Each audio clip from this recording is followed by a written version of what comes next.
I swear I'm still making video essays. I just need to review one more superhero blockbuster before they'll let me do my next video.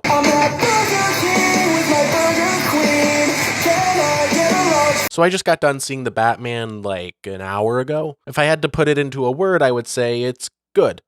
If I had to put it into more words, I would probably just make a video out of it. If you want more context on where I stand on Batman as a character and my thoughts on like superhero media and stuff, I've done a couple of videos talking about the topic. I just want to get out my thoughts on this particular movie since it's trendy and I'll do anything for review. Oh, spoilers ahead, by the way. If you want a spoiler-free review, it's good.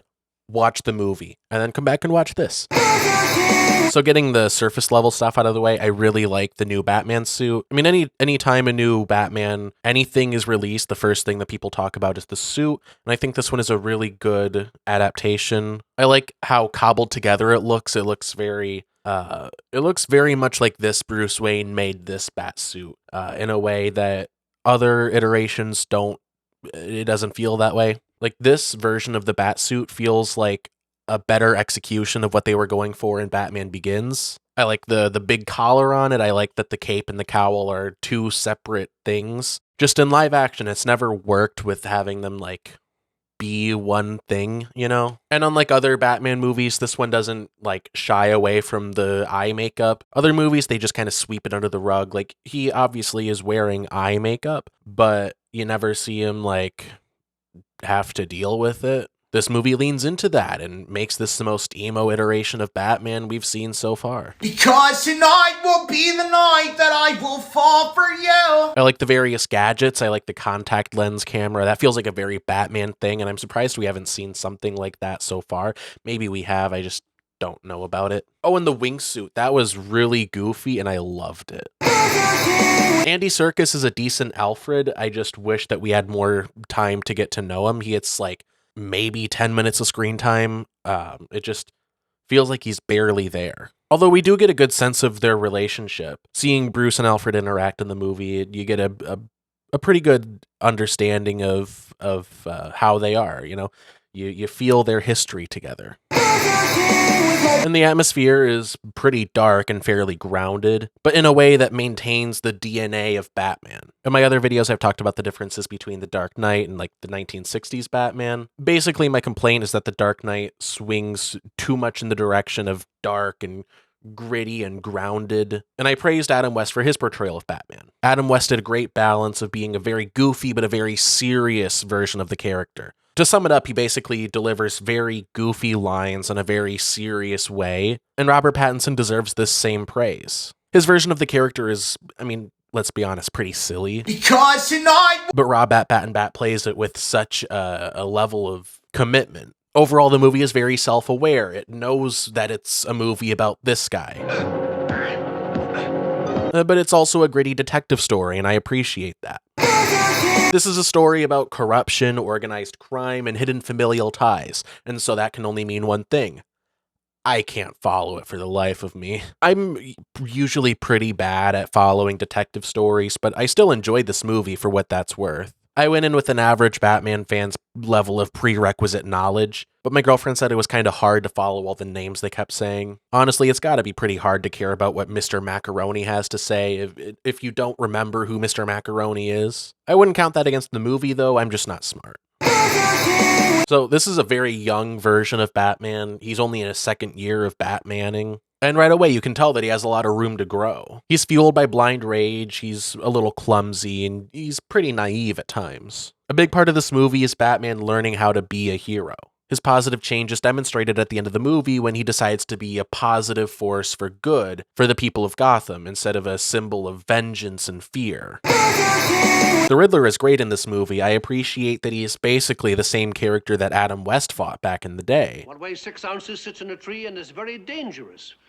A sparrow with a machine gun. He's all about the riddles, and I'm all about that. I also appreciate that he operates from the shadows, partly because it makes sense for the character, partly because of the mystery, but mostly because of that costume. This is by far the worst part of the movie. The Riddler has an iconic look, and now I understand that a green morph suit probably wouldn't translate the best, but there's gotta be better options for his costume other than a green trench coat and a gimp mask. I also say the cane should have stayed. Other than that, though, I really liked the character for most of the movie. I didn't really like how by the end he sort of devolved into a vaguely mentally ill maniac. I liked everything else in the movie. I liked his social media presence, his motivation, but I kind of thought that we were past the whole he kills people because he's wacky trope.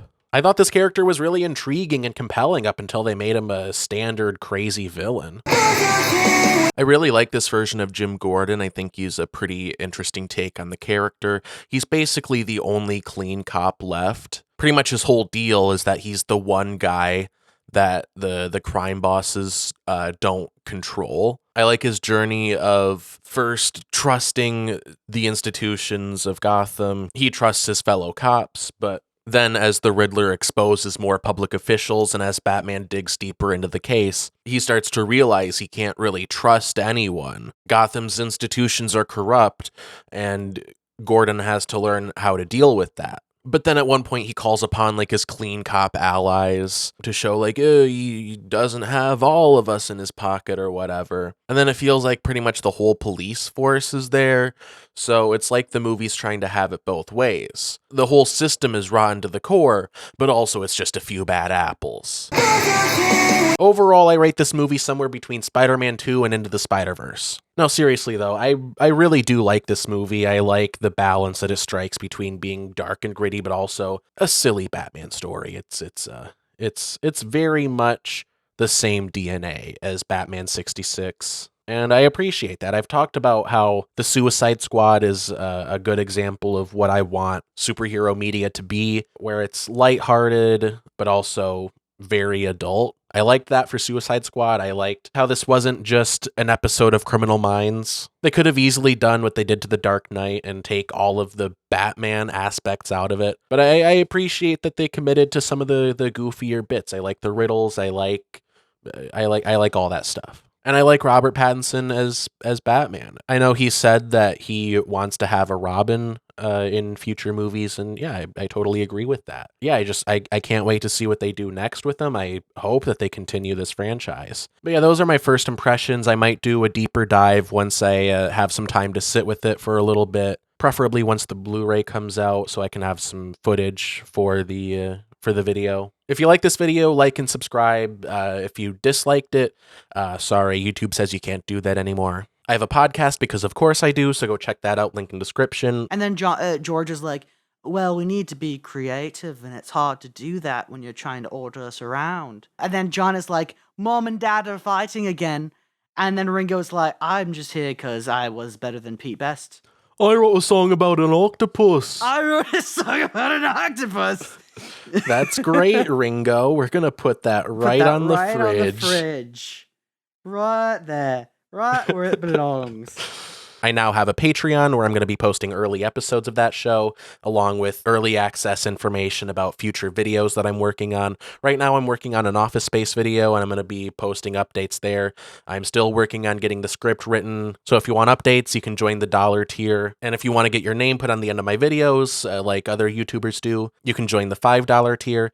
Absolutely not necessary. You don't need to join either tier. It's just an extra little thing to keep the lights on. I just appreciate you watching, liking, subscribing, sharing. And with that, have a day, look both ways, and I should have thought of a third thing that rhymes.